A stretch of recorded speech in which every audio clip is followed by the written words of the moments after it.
Hi friends, అందరికీ నమస్కారం. ఈరోజు కథ 'ప్రేమే ఒక మాయ' ఎపిసోడ్ నంబర్ 13. ఈ స్టోరీ మీకు నచ్చితే తప్పకుండా లైక్ చేసి మన ఛానల్ని సబ్స్క్రైబ్ చేసుకోండి. ఇక లేట్ చేయకుండా స్టోరీలోకి వెళ్దాం.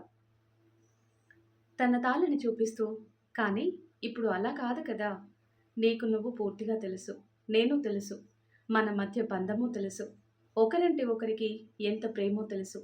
పైగా ఈరోజు నేను మనసారా నీ దగ్గరికి చేరానని కూడా నీ మనసుకు తెలుసు అని రిత్విక్ని హక్ చేసుకుంది మాయ.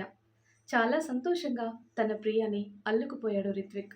తన ప్రాణ సమానమైన తన ప్రియాని, తనలో సగాన్ని తన ప్రేమతో పూర్తిగా సొంతం చేసుకున్నాడు రిత్విక్. మాయ కూడా తన మియా ప్రేమకి పూర్తిగా కరిగి తన మియాలో మనసారా కలిసిపోయింది. ఆ మరుసటి రోజున ఉదయం బ్రేక్ఫాస్ట్ చేసి రిత్విక్, మాయ బయలుదేరారు రిత్విక్ వాళ్ళింటికి. డ్రైవ్ చేస్తున్న రిత్విక్ మాయని చూస్తూ, ప్రియా, నీకు అసలు ఏ టెన్షన్ లేదా ఇప్పుడు ఇంటికి వెళ్తుంటే అని అడిగాడు. లేదు, నేను నార్మల్గానే ఉన్నాను. అయినా నువ్వు పక్కనుండగా నాకు టెన్షన్ ఎందుకుంటుంది మియా అంటుంది మాయ.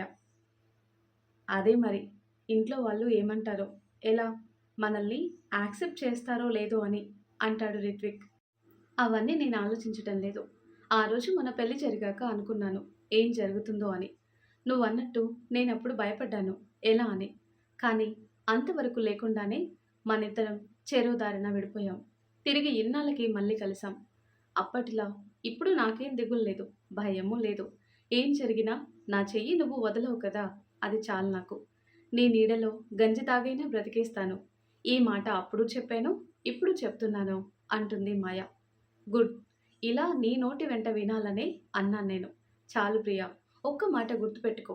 నాకు ఈ ప్రపంచంలో ముఖ్యమైన వాళ్ళు ఇద్దరే ఇద్దరు. ఒకరు మా అమ్మ అయితే ఇంకొకరు నువ్వు. ఆఖరికి మా నాన్న కూడా మీ ఇద్దరి తర్వాతే.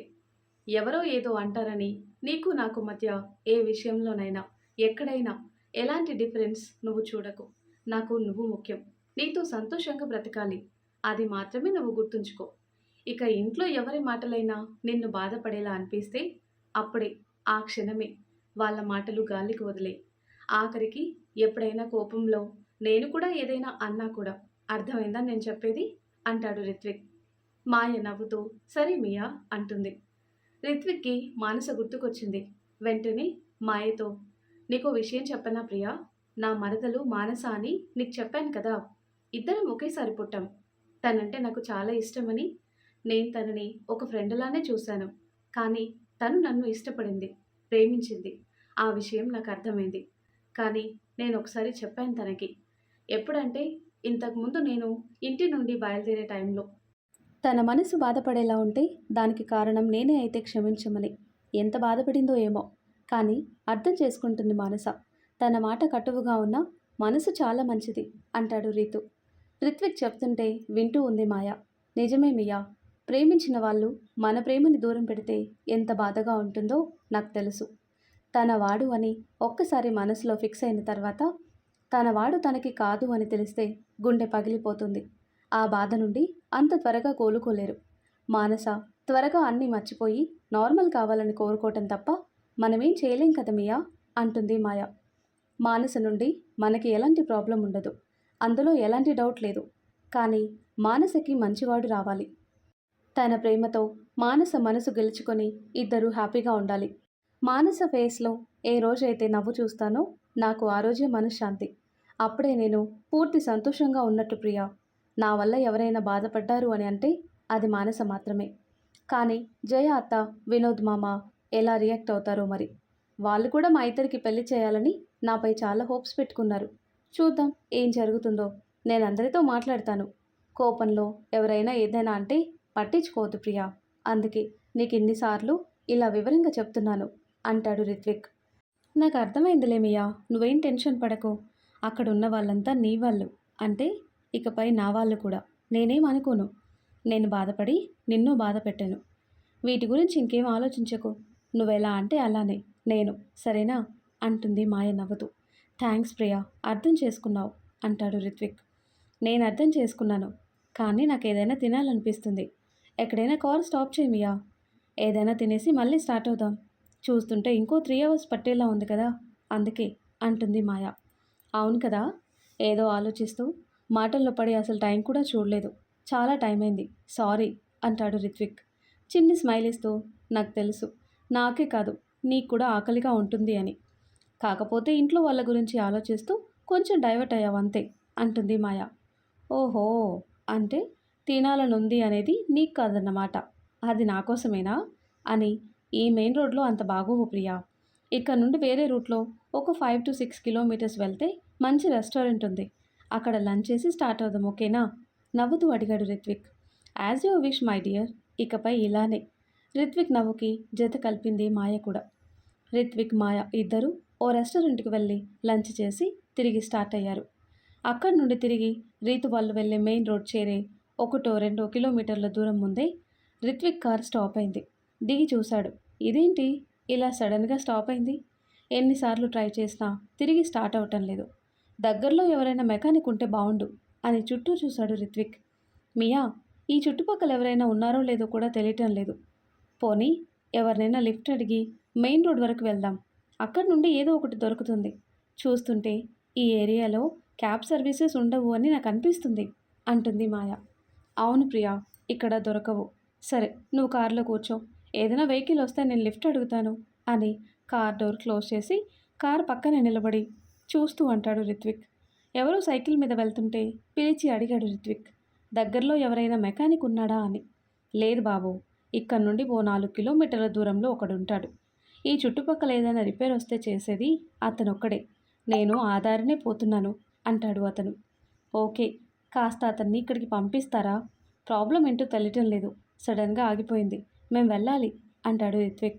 చెప్తాను బాబు, అతనికి కూడా తెలుసు. ఎవరైనా ఇలా అడిగితే అతనే రావటం అలవాటే అతనికి. నేను పంపిస్తాను, కానీ కొంత టైం పడుతుంది అని వెళ్ళిపోయాడు అతను. ఒక పావుగంట తర్వాత ప్రియా, లేట్ అయ్యేలా ఉంది. ఏం చేద్దాం అని రిత్విక్ అంటూ ఉండగా ఏదో కార్ వస్తుంటే లిఫ్ట్ అని సైగ చేస్తూ చూపించాడు తన చేతిని రిత్విక్. కార్ స్టాప్ చేశాడు ఒకతను. రిత్విక్ అక్కడికి వెళ్ళి చూశాడు. కార్లో ఒక జంట తప్ప వేరే ఎవరూ లేరు. అని కాస్త మెయిన్ రోడ్ వరకు లిఫ్ట్ ఇస్తారా? మా వెహికల్కి ఏదో ప్రాబ్లం, స్టార్ట్ అవ్వటం లేదు అని అడిగాడు రిత్విక్. రండి, మేము కూడా అటే వెళ్తున్నాం, నో ప్రాబ్లం రిప్లై ఇచ్చాడు అతను కార్లో తనతో పాటు అమ్మాయిని చూస్తూ. తను కూడా సరేనని అన్నట్టు సైగ చేస్తే. ఒక్క నిమిషం అండి అని మాయ దగ్గరికి వచ్చి ప్రియా రా అని మెయిన్ రోడ్ వరకు వెళ్దాం. అక్కడి నుండి ఇంకో వెహికల్ తీసుకొని వెళ్ళొచ్చు అని మాయాని తీసుకొని వచ్చి ఇద్దరు ఆ కార్లో కూర్చున్నారు. డ్రైవ్ చేస్తున్న అతని పక్కన రిత్విక్ కూర్చుంటే కార్లో ఉన్న ఆ అమ్మాయి మాయ వెనక కూర్చున్నారు. హాయ్, నా పేరు జై, తను పల్లవి, నా వుడ్బి అని తనని తాను పరిచయం చేసుకున్నాడు లిఫ్ట్ ఇచ్చిన అతను. అప్పుడు చూశాడు రిత్విక్ పల్లవి వైపు. You are made for each other, nice couple అని కాంప్లిమెంట్ ఇచ్చాడు రిత్విక్. నా పేరు రిత్విక్, తను నా వైఫ్ పేరు ప్రియా అని తమ గురించి చెప్పాడు రిత్విక్. మీరు మాకు కాంప్లిమెంట్ ఇచ్చారని నేను చెప్పటం లేదు. మీరు కూడా మేడ్ ఫర్ ఈచ్ అదర్. మీ పేరు చాలా బాగుంది అంటాడు జై. ఎక్కడి దాకా వెళ్ళాలి మీరు అని అడిగాడు జై. చెప్పాడు రీతు. నో ప్రాబ్లం, మేం వెళ్ళేది కూడా అక్కడికే. మీకేం ప్రాబ్లం లేకపోతే మాతో పాటు వచ్చేయండి. ఆన్ ది వేనే కదా, మళ్ళీ మీకోసం అన్నట్టు వెళ్ళటం లేదులేండి. మిమ్మల్ని డ్రాప్ చేసి మేము వెళ్తాం అంటాడు జై. అయ్యో, ఎందుకు మీకు శ్రమ అంటాడు రిత్విక్. ఇందులో శ్రమేముంది, మిమ్మల్ని నేను మోయటం లేదు కదా బ్రో. కార్లో స్పేస్ ఉంది. అది కాక ఈ ఏరియాలో క్యాబ్ ఫెసిలిటీ ఉండదు. ఏదైనా ట్రావెల్స్ని అప్రోచ్ అవ్వాలి. పోనీ బస్ అది చూద్దామంటే కాస్త లేట్ అవుతుంది. ఇవన్నీ అరేంజ్ అయ్యేలోపు మీకు టైం పడుతుంది. అందుకే చెప్పాను. ఆ టైంకంతా ఇలా అయితే మీరు మీ ఇంట్లో ఉంటారు అంటాడు జై. జై చెప్పింది కూడా నిజమే అని థ్యాంక్ యూ బ్రో, బట్ మా వల్ల మీకు ప్రైవసీ లేకుండా పోయింది అంటాడు రిత్విక్. జై, పల్లవి త్వరలో పెళ్లి చేసుకోబోతున్నారు అనే ఉద్దేశంతో. ఈ మాత్రం దానికి థ్యాంక్స్ ఎందుకు బ్రో, ఇంతకీ మీరేం చేస్తుంటారు అని క్యాజువల్గా మాట్లాడుకుంటూ ఉంటారు జై ఇంకా రిత్విక్. అలానే పల్లవి, ప్రియాలు కూడా మాట్లాడుకుంటూ ఉన్నారు. ఒక 3 గంటల ప్రయాణం. నలుగురు సరదాగా మాట్లాడుతూ ట్రావెల్ చేశారు. ఎంతలా అంటే ఆ కొద్ది సమయంలోనే బాగా క్లోజ్ అయిపోయారు. కాసేపటికి రిత్విక్కి కాల్ వచ్చింది ఇంటి నుండి. లేట్ అయిందే అని. వస్తున్నాను అని మాత్రమే చెప్పి కాల్ కట్ చేశాడు రిత్విక్. రిత్విక్ వాళ్ళ ఇంటి దగ్గర కార్ స్టాప్ చేశాడు జై. ఇంట్లోకి రమ్మని అడిగాడు రిత్విక్. జై పల్లవి ఇద్దరిని. ప్రజయ్ మా కోసం ఎదురు చూస్తూ ఉంటాడు. ఇంతసేపు మమ్మల్ని వదిలి ఉండలేడు. ఇల్లు చూశాం కదా, ఇంకోసారి వీలు చూసుకొని ఖచ్చితంగా వస్తాం. పైగా అందరం ఉండేది ఒకే ఊర్లోనే కదా అంటాడు జై. అంతేకాదు, ఖచ్చితంగా రావాలి మీ ఇద్దరు మా పెళ్ళికి అంటాడు జై. వస్తాం జై, ఖచ్చితంగా వస్తాం అంటాడు రిత్విక్. ఒకరికొకరు బాయ్ చెప్పుకున్నాక జై పల్లవి వెళ్ళిపోయారు. చాలా మంచివాళ్ళు. ఈరోజు మన కార్ స్టార్ట్ అవ్వకపోవటం వల్ల ఒక లవ్లీ పేరు పరిచయం అయ్యారు. Really nice couple. చాలా ముచ్చటేస్తుంది వాళ్ళని చూస్తుంటే. పల్లవికైతే జై ఒక్కసారి తన వైపుకి చూస్తే చాలు, తన ఫేస్లో ఏదో మెరుపు అంటుంది మాయ. ఎస్, నాకు జై బాగా నచ్చాడు. వీలు చూసుకొని మళ్ళీ వాళ్ళని మనం కలవాలి. ఈసారి వాళ్ళకి ఏదైనా మంచి గిఫ్ట్ ఇవ్వాలి ప్రియా అంటాడు రిత్విక్. జై పల్లవిల గురించి మాట్లాడుతూ ఇంట్లో ఎలాంటి పరిస్థితుల్ని ఫేస్ చేయాల్సి వస్తుందో అని మర్చిపోయారు రిత్విక్ ఇంకా మాయా ఇద్దరు. గేట్ బయట వాచ్మెన్ రిత్విక్ని చూడగానే గబా ఎదురెళ్ళి రిత్విక్ సార్ అని లగేజ్ బ్యాగ్ తీసుకున్నాడు. అప్పటి వరకు మాయ ఫేస్లో ఉన్న ఆనందం ఆ ఇంటిని చూడగానే కొద్దిగా మాయమైపోతుంటే అది అర్థమైన రీతు మాయ చెయ్యి పట్టుకున్నాడు. కంగారు పడకు అని. మాయ చెయ్యి పట్టుకొని ఇంట్లోకి వెళ్ళాడు రిత్విక్. అక్కడ హాల్లో రిత్విక్ కోసం ఎదురు చూస్తున్న ప్రసన్న గారు, ప్రశాంత్ గారు ఎదురుగా ఉన్నారు వీళ్ళకి. ఒక సైడ్లో జయ, వినోద్ గారులు ఉన్నారు. ఏంటి రిత్విక్ లేట్ అని ప్రశాంత్ గారు అంటూ ఉండగానే అందరి దృష్టి రిత్విక్ చెయ్యి పట్టుకొని తన పక్కన నిలబడ్డ మాయ మీద పడింది. అందరి మనసుల్లో ఒకే ప్రశ్న, ఎవరు తను అని. మీ అందరితో నేను కాస్త మాట్లాడాలి. ఇప్పుడు మీ అందరి మనసులో ఏముందో నాకు అర్థమైంది. తను ఎవరు అనే కదా చెప్తాను అని ఒక నిమిషం ప్రియా వైపు చూసి, తను నా భార్య. ప్రేమించి పెళ్లి చేసుకొని అనుకోని పరిస్థితుల్లో గతం మర్చిపోయి నేను దూరం చేసుకున్న నా ప్రాణం. మొన్న జరిగిన యాక్సిడెంట్ వల్ల నేను మర్చిపోయిన నా గతం నాకు గుర్తుకొచ్చింది. మాకు పెళ్లి జరిగింది. అంతకుముందు నేను గాయాలతో రోడ్ సైడ్ పడిపోయి ఉంటే ఎవరో నన్ను హాస్పిటల్లో జాయిన్ చేసి మీకు చెప్పారు కదా.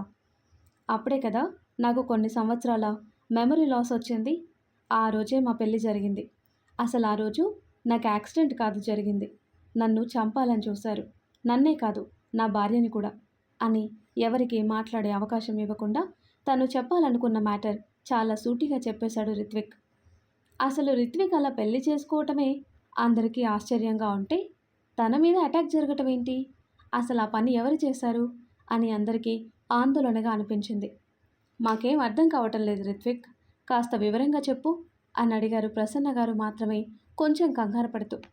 ప్రశాంత్ గారు ఏం మాట్లాడకుండా ఉంటే జయ, వినోద్ గారులు మాత్రం మానసకి రిత్విక్ పెళ్లి విషయం తెలిస్తే రిత్విక్ మీదనే ప్రాణాలు పెట్టుకున్న తమ బిడ్డ ఏమైపోతుందో అని కలవరపడుతున్నారు. చెప్తాను, అన్ని వివరంగా చెప్తాను. కానీ నేను మీకు అన్ని విషయాలు చెప్పే ముందు నాన్న కూడా మాట్లాడితే బాగుంటుంది అంటాడు రిత్విక్. ఏం మాట్లాడుతున్నావు రీతు? నాన్నకి నీ మీద అటాక్కి సంబంధం ఏంటి అంటారు జయ గారు. నాన్నకి డైరెక్ట్గా లేకపోవచ్చు, కానీ దానికి కారణమైన వాడు మాత్రం నాన్న తాలూకు మనిషే కదా. ఏమంటారు నాన్న అడిగాడు రీతు సూటిగా ప్రశాంత్ గారి వైపు చూస్తూ. రిత్విక్కి అసలు విషయం ఖచ్చితంగా సాత్విక్ చెప్పే ఉంటాడు. వీరిద్దరి మధ్య దాపరికాలు అస్సలుండవు అని ప్రశాంత్ గారు తన మనసులో అనుకొని ప్రసన్న గారి దగ్గరికి వెళ్ళి ఆమెని సోఫాలో కూర్చోబెట్టి తను కూడా ఆమె పక్కనే కూర్చొని, నీకు తెలియకుండా నేను చేసిన ఒకే ఒక తప్పు, ఆ తప్పు వల్లే నేను ఈరోజు నీకు ఇలా తప్పు చేసిన వాడిలా సమాధానం చెప్పాల్సి వస్తుంది. నా కొడుకు అడిగే ప్రశ్నలకి, ఇన్నాళ్ళుగా వాడి బాధకి ఒక రకంగా నేను చేసిన తప్పే కారణం అని. నా లైఫ్లో నీకు ప్రతి విషయం తెలుసు కదా ప్రసన్న, కానీ కావాలని నీకు తెలియకుండా దాచిన విషయం ఒకటి, నా ప్రేమ అని మాధవి గారిని తను ఏ పరిస్థితుల్లో పెళ్లి చేసుకున్నాడో చెప్తూ ఆఖరికి ప్రతీక్, సాత్విక్ గురించి కూడా చెప్పారు ప్రశాంత్ గారు. సాత్విక్ మాధవి కొడుకు. తనకి పుట్టిన కవలల్లో ఒకడు సాత్విక్. నువ్వు పిల్లలు లేరని బాధపడుతుంటే చూడలేక సాత్విక్ని మాధవి దగ్గర నుండి తీసుకొనొచ్చి నీ చేతుల్లో పెట్టాను. ఈ విషయం తర్వాత సాత్విక్కి కూడా తెలుసు. కానీ ఆ రోజు సాత్విక్ నాతో ఏమన్నాడో తెలుసా ప్రసన్న? ఏదో ఒకరోజు మీరమ్మకి ఈ విషయం చెప్పాలి నాన్న, అమ్మకి మీరే ప్రపంచం. ఎవరో ఒకరి ద్వారా నాకు తెలిసినట్టు అమ్మకి కూడా ఈ విషయం తెలిస్తే తనకి మీరు ఇలా మోసం చేశారని అనిపిస్తుంది. అలా కాకుండా మీరే అమ్మకి చెప్పండి, ఏ పరిస్థితుల్లో అలా చేయాల్సి వచ్చిందో. మీరు చెప్తే అమ్మ అర్థం చేసుకోగలదు. కానీ మీ ద్వారా కాకుండా ఇంకొకరి ద్వారా ఈ విషయం అమ్మకి తెలిస్తే అసలు భరించలేదు అని అన్నాడు నాతో. సాత్విక్ చెప్పినట్టు ఏ రోజుకి ఆ రోజు నీకు అసలు నిజం చెప్పాలని అనుకున్నాను. కానీ నీ దగ్గరికి రాగానే ఏ కల్మషం లేని నిన్ను చూసి చెప్పలేకపోయేవాడిని. ఆఖరికి సాత్విక్ చనిపోయినప్పుడు కూడా చెప్పాలి అని ఎన్నోసార్లు అనుకున్నాను, కానీ చెప్పలేకపోయాను అంటారు ప్రశాంత్ గారు. తన భర్త చెప్పేది వింటూ తను వింటుంది నిజమని తెలుసుకొని బాధగా ఏడ్చారు ప్రసన్న గారు. అసలు నేను అనేదాన్ని మీ లైఫ్లోకి రాకుండా ఉంటే మీరు ఈరోజు మీ కన్నబిడ్డ ముందే తలదించుకోవాల్సిన అవసరం వచ్చేది కాదు అని బాధపడుతూ, మీరు చాలా మంచివారండి. ఈ విషయం నాకు చెప్పలేక ఎన్ని సంవత్సరాలుగా బాధపడ్డారు మీలోనే మీరు. నాకు చెప్తే నేనేమనుకుంటాను? అసలు మీ మధ్యలోకి వచ్చింది నేను. ఏదైనా శిక్ష అంటూ పడితే అది నాకు పడాలి. ఏదైనా బాధపడాలి అనంటే నేను పడాలి. కానీ మీరు నా కోసం మీలోనే మీరు ఎంత స్ట్రగుల్ అయి ఉంటారో నాకు అర్థమవుతుంది. మీరే కాదు, మిమ్మల్ని ప్రేమించి పెళ్లి చేసుకోవాలని అనుకున్న ఆవిడ మాధవి గారు కూడా మీ మాట కోసం ఎక్కడో పరాయి దేశంలో ఒక అనామకురాలుగా బతుకుతుంది. ఎందుకంటే మీకు నా మీద అంత ప్రేమ అంటారు బాధగా ప్రసన్న గారు. చూడు ప్రసన్న, మన పెళ్లి టైంకి నిజంగా నువ్వంటే నాకు ఇష్టం లేదు. కేవలం మా నాన్న మీ నాన్నకిచ్చిన మాట కోసం మాత్రమే నేను నిన్ను పెళ్లి చేసుకున్నాను. కానీ తర్వాత నీ వ్యక్తిత్వం, నీ మంచితనం చూసి నిన్నుగా ఇష్టపడ్డాను. ఒక జీవితంలో ఒక మనిషికి మాత్రమే ఇవ్వాల్సిన నా ప్రేమని మీ ఇద్దరికీ పంచాను. నా అదృష్టం ఏంటంటే నాకు మీ ఇద్దరూ దొరకటం. ఇక్కడ నువ్వు ఎలానో అక్కడ మాధవి కూడా అలానే నా పరిస్థితిని అర్థం చేసుకొని తన ప్రేమని పంచింది. మీ ఇద్దరూ మంచివాళ్ళే, కానీ నేనే మీ ఇద్దరికీ అన్యాయం చేశాను ఏదో ఒక రూపంలో అంటారు బాధపడుతూ ప్రశాంత్ గారు. బాధపడుతున్న తన చెల్లిని చూసి, ఊరుకో ప్రసన్న, జరిగిందేదో జరిగిపోయింది. ఇప్పుడు నువ్వు ఆలోచించాల్సింది జరిగిపోయిన వాటి గురించి కాదు, రిత్విక్ గురించి అంటారు వినోద్ గారు. ఇప్పుడు చెప్పు రీతు, ఆ రోజు నీ మీద అటాక్ చేసింది ఎవరు? వాళ్ళకి బావకి ఏంటి సంబంధం అడిగారు వినోద్ గారు. ఆ రోజు నేను ప్రియా ఇలా మీకెవరికీ తెలియకుండా రహస్యంగా పెళ్లి చేసుకోవటానికి, ఆ తర్వాత మేమిద్దరం విడిపోవటానికి, నేను నా గతం మర్చిపోయి నా భార్య నుండి దూరంగా బ్రతకటానికి కారణం ప్రతీక్ అంటాడు రీతు. ఏమంటున్నావు నువ్వు రీతు? ప్రతీక్కి దీనికి ఏంటి సంబంధం? వాడు అసలు ఇండియాకి రాకూడదు అని మాట తీసుకున్నాను నేను అంటారు ప్రశాంత్ గారు. ఆ మాట విన్న రిత్విక్, పాపం నాన్న చాలా అమాయకుడు అని తన మనసులో అనుకొని, మీ మాట దాటకుండా ఉండటానికి వాడేమైనా రామచంద్రుడు అని అనుకుంటున్నారా నాన్న? వాడు ఆడపిల్లల పాలిట రావణాసురుడు అంటాడు రిత్విక్. ఏం చెప్తున్నావు రీతు? ప్రతీక్ గురించి? వాడు కాస్త మొండివాడు, తను అనుకుందే జరగాలి అని కాస్త కటువుగా ఉంటాడు అని ఇంకా ఏదో ప్రశాంత్ గారు చెప్పబోతుంటే రిత్విక్ తన మొబైల్లో ఒక వీడియో చూపించాడు. ఇది చూసిన తర్వాత వీడు ప్రతీకో కాదో మీరే చెప్పండి అంటాడు రిత్విక్ కాస్త గట్టిగా. ప్రశాంత్ గారితో పాటు అందరూ వీడియో చూస్తారు. ఒకటి కాదు, 2-3 సార్లు చూశాక వీడు ప్రతీకి రీతు మెల్లిగా సమాధానమిస్తారు ప్రశాంత్ గారు. ఈ వీడియో ఏంటంటే, ఒకసారి మన ప్రాజెక్ట్ సక్సెస్ అయినప్పుడు ఒక పార్టీ అరేంజ్ చేశాం కదా, అదే టైంలో నేను ఒక మీటింగ్ కోసం అబ్రాడ్ వెళ్ళాను. నేను తిరిగి వచ్చేసరికి పార్టీ జరిగిన ప్లేస్లో ఫైర్ యాక్సిడెంట్ జరిగింది అని అది గుర్తొచ్చిందా అందరికీ అంటాడు రీతు. అవును అంటారు అందరూ ఒకేసారి. ఆ రోజు వీడియో ఇది, కానీ ఇక్కడ మాట్లాడింది సాత్విక్ కాదు ప్రతీక్ అంటాడు రిత్విక్. కానీ అతనికేం పని సాత్విక్లా మాట్లాడటానికి అడిగారు జయ గారు. సాత్విక్లా మాట్లాడటమే కాదు, సాత్విక్గా మారిపోయాడు అసలు సాత్విక్ని చంపి అని అంటాడు రిత్విక్ వస్తున్న కోపాన్ని కంట్రోల్ చేసుకుంటూ. అంటే అంటే నువ్వు చెప్పేది సాత్విక్ అప్పటికే చనిపోయాడా అని ఏడుస్తూ అడిగారు ప్రసన్న గారు. రిత్విక్, నువ్వు చెప్పేది నిజమా?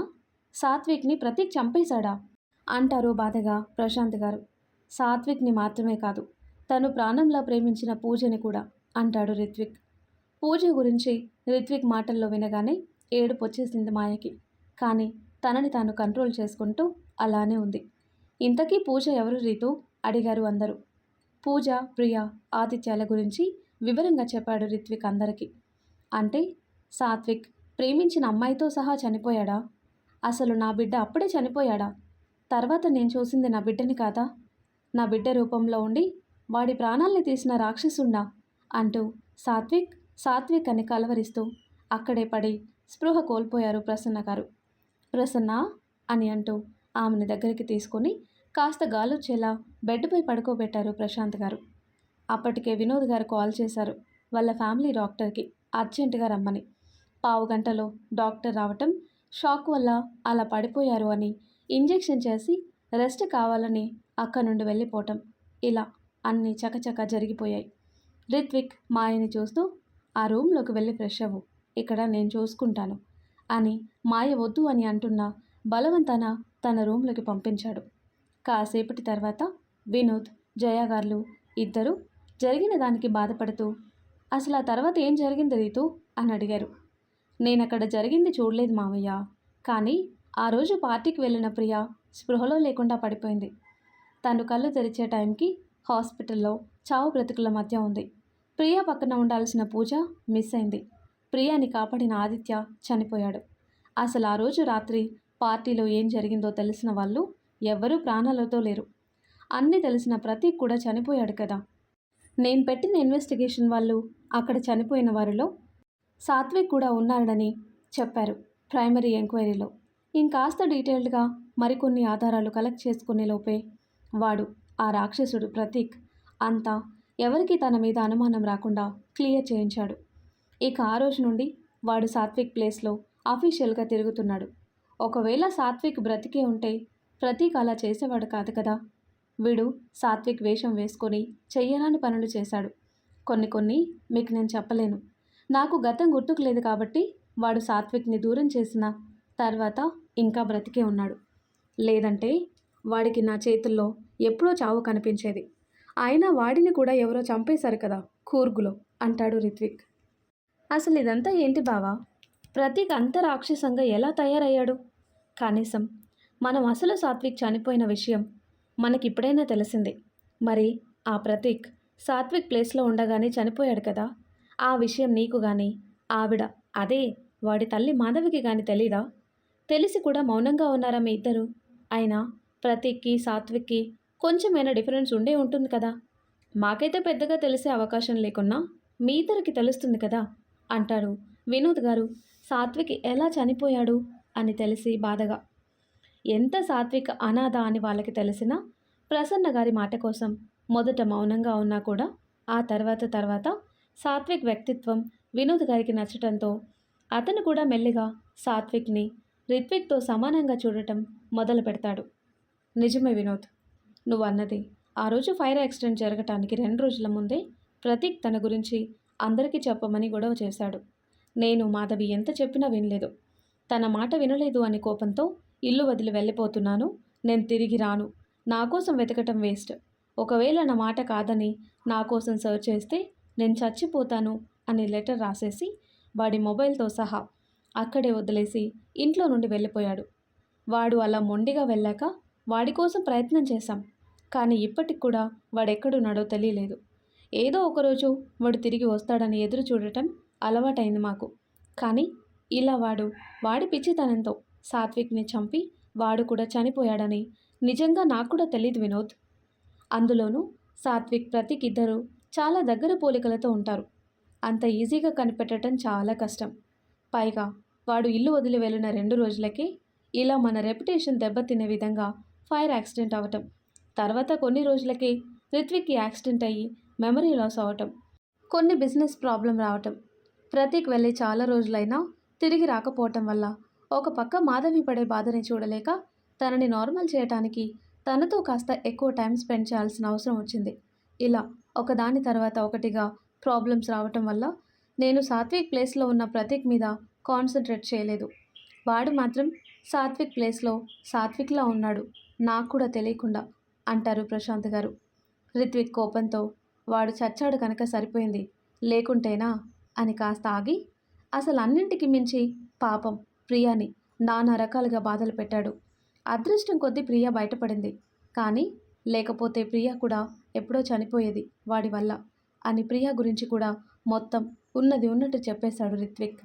సాత్విక్ని ప్రతీక్ చంపేశాడని తెలిసినప్పుడు వాడి మీద అందరికీ కోపం వచ్చింది. కానీ ప్రియ గురించి తెలిసాక అందరికీ ప్రతీక్ అంటే చాలా అసహ్య భావన కలిగింది. ఒక్క మాటలో వాడు చావటం మంచిదే అయింది అని అంటారు జయ గారు. అన్నీ బెడ్ మీద నుండి వింటున్న ప్రసన్న గారు రిత్విక్ వైపు చూసి ఆ అమ్మాయి ప్రియాని పిలు అని అడిగారు.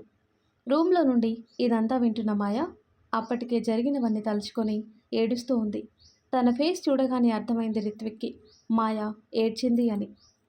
మాయ దగ్గరికి వెళ్ళి తన తలని పైకెత్తి తన కన్నీళ్ళు తుడుస్తూ, చూడు ప్రియా, నీకు చాలాసార్లు చెప్పాను, నీ కంటి నుండి సంతోషంతో తప్ప బాధతో కన్నీళ్లు రాకూడదు అని. నేను నిన్ను బాగా చూసుకుంటాను. ఇకపై ఎప్పుడైనా నీ కళ్ళల్లో కన్నీళ్లు చూస్తే నేను నీకిచ్చిన మాట నిలబెట్టుకోలేదు అని నేను అనుకుంటాను. ఆ పైన నీ ఇష్టం అని అంటాడు రీతు. లేదు మియా, ఇంకెప్పుడూ ఇలా బాధపడను. ఇదే లాస్ట్. నా వల్ల నువ్వు అస్సలు బాధపడకూడదు అంటుంది మాయ.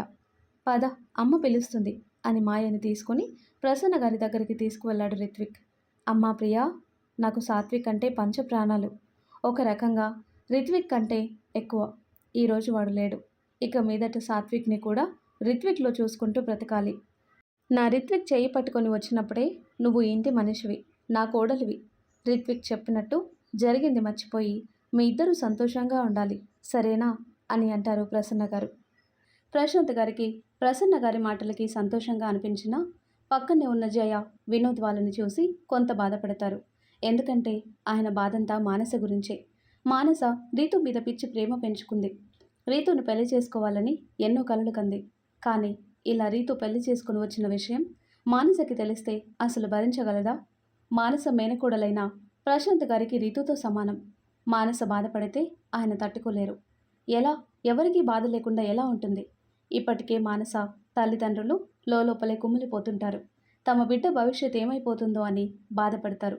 సరిగ్గా మానస గురించి ప్రశాంత్ గారు మనసులో అనుకోగానే అప్పుడే అక్కడికొచ్చింది మానస కూడా. అలా మానస ఇంట్లోకి రావటం చూడగానే జయ గారికి ఏడుపు వచ్చేసింది.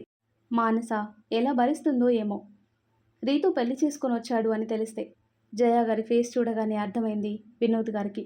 కాస్త సైలెంట్గా ఉండు అని నెమ్మదిగా ఆమె చేయి పట్టుకొని అంటారు. మానస సరాసరి ప్రశాంత్ గారి దగ్గరికి వెళ్ళింది. కానీ ప్రశాంత్ గారు మానస వైపు చూడలేకపోయారు బాధతో. పరిస్థితిని అర్థం చేసుకున్న రీతు మానస బాధని తీర్చలేను, కానీ తనతో ఏదో ఒకటి మాట్లాడాలి అని మానస దగ్గరికి వెళ్ళి, మానస, నీకు విషయం చెప్పాలి అని అంటుండగా అక్కడున్న అందరి గుండెలు కాస్త వేగంగానే కొట్టుకున్నాయి. రీతు తన పెళ్లి విషయం చెప్పగానే మానస పరిస్థితి ఎలా ఉంటుందో అని. కానీ రిత్విక్ తనతో మాట్లాడేలోపే మానస రిత్విక్ని అందరి ముందే హక్ చేసుకుని రిత్విక్ దగ్గరగా వచ్చి, ఐ లవ్ యూ రితు. ఈ మాట ఇప్పుడు చెప్పకపోతే ఇక చెప్పటం అస్సలు కుదరదు. ఈ ఒక్క మాట చెప్పటం కోసం ఎన్ని సంవత్సరాలు పట్టిందో నాకు. నాకు నువ్వంటే పిచ్చి ప్రేమ. ఆ విషయం నీకు కూడా తెలుసు. మానస అని జయ గారు పిలిస్తే నన్ను మాట్లాడనివ్వండి ప్లీజ్. నాకు అన్ని విషయాలు మీకంటే ముందే తెలుసు. పైగా ఇప్పుడు మీరు మాట్లాడుకున్నవి మొత్తం విన్నాను ఇంట్లోకి వచ్చే ముందు అని మానస తన మాటల్ని కంటిన్యూ చేస్తూ, కానీ నా దురదృష్టం, నేను నా ప్రేమని నీకు చెప్పే అవకాశం అంత త్వరగా రాలేదు. చాలా లేట్ అయింది. కనీసం నా మనసు నిన్ను కోరుకుంటుంది అని నాకు తెలిసే టైంకి నీ మనసు ప్రియాని కోరుకుంది. ఇదంతా కేవలం నా దురదృష్టం. ఇప్పుడు కూడా నేను నీకు ఐ లవ్ యూ అని చెప్పింది నిన్ను నావాడు అని అనుకోవటం కోసం కాదు. నేను నిన్ను కోరుకోవటం లేదు, కానీ ఇప్పటికి కూడా చెప్పలేకపోతే ఇక జీవితంలో నేను చెప్పలేను అని మాత్రమే. ప్రేమించిన వాడికి తన ప్రేమని చెప్పుకునే అవకాశం అందరికీ రాకపోవచ్చు. అలా రాలేదని జీవితాంతం నేను బాధపడలేను. అందుకే నా మనసులో మాట చెప్పేశాను. నాకు ప్రియా గురించి, మీ ప్రేమ గురించి ఈ మధ్య తెలిసింది. నా ప్రేమ కన్నా ప్రియా ప్రేమని అవసరం. ప్రియాకి నువ్వు కరెక్ట్, నువ్వే కరెక్ట్ అని, తనకి రీతు ఇకపై ఏమి కాడు అని తన మనసుకి తెలిసి వస్తున్న కన్నింటిని తుడుచుకొని ఈ రిత్విక్ ప్రియాకే సొంతం అని తన మనసులో మాట బయటపెట్టి అందరి గుండెల్లో తన మీద ఉన్న దిగులు, తనేమైపోతుందో అన్న భయం పోగొట్టింది మానస. అమ్మ మానస అని పిలవగానే ప్రశాంత్ గారి దగ్గరికి చేరి ఆయన్ని హత్తుకొని, అప్పటి వరకు తనెంత కంట్రోల్ చేసుకుందామని ట్రై చేసినా ప్రశాంత్ గారి దగ్గరికి చేరగానే ఇక తనని తాను కంట్రోల్ చేసుకోలేక తనివి తీరా ఏడ్చింది మానస. మానసని చూసి అక్కడ అందరికీ చాలా బాధేసింది, రిత్విక్తో సహా. కానీ ఎవ్వరూ ఏం చేయలేని పరిస్థితి. కాసేపటికి తేరుకున్న మానస, ఏంటి అందరూ ఏదోలా ఉన్నారు, నేను వాడిని లవ్ చేశాను అని మీ అందరికీ తెలుసు కదా, మీకు మాత్రమే తెలిస్తే ఎలా? ఆ విషయం వాడికి కూడా తెలియాలి కదా. లేకపోతే వాడు ప్రియాతో లైఫ్ హ్యాపీగా ఎంజాయ్ చేస్తుంటే నేను మాత్రం వాడిని తలుచుకుంటూ ఆడదేవదాస్‌లాగా బ్రతకాలా ఏమైనా? నేను కూడా పెళ్లి చేసుకుంటాను. కానీ రిత్విక్‌ని మాత్రం కాదు. నన్నుగా పిచ్చిగా ప్రేమించేవాడిని అంటుంది మానస. అంతవరకు మానస ఏమైపోతుందో అన్న దిగులు పడ్డ అందరూ మానస అలా మాట్లాడేసరికి కాస్త ఊపిరి పీల్చుకున్నారు. మరీ ముఖ్యంగా మానస పేరెంట్స్. ప్రియ కూడా చాలా బాధపడింది అంతా వింటూ. మానస తనకి దూరంగా నిలబడ్డ ప్రియాని చూసి దగ్గరికి రమ్మని సైగ చేసింది. ప్రియ మానస దగ్గరికి చేరగానే నువ్వు చాలా అందంగా ఉన్నావు, చందమామల. నీ మనసు కూడా అందంగా ఉంది అని తన బ్యాగ్లో ఉన్న ప్రియ డైరీని ప్రియ చేతిలో పెట్టి నీ పర్మిషన్ లేకుండా చదివాను. తప్పే. అలా చదవటం వల్లే మీ ప్రేమ గురించి తెలిసింది. నీ మీద గౌరవం కలిగింది. ఏమనుకోవు కదా అని నవ్వి ఇక నుండి మనిద్దరం అక్క చెల్లెళ్ళం. అంటే నీకు నేను పూజ లాంటి దానిని ఓకేనా అని అంటుంది మానస. ప్రియ చిన్నగా స్మైల్ ఇస్తుంటే మళ్ళీ మానసని ప్రియాని చూస్తూ ఆయన మా బావని వాణ్ణి చేసుకున్నావు. అందుకు నువ్వు నాకు ఓ పని చేసి పెట్టాలి. చేస్తావా అని అడిగింది మానస.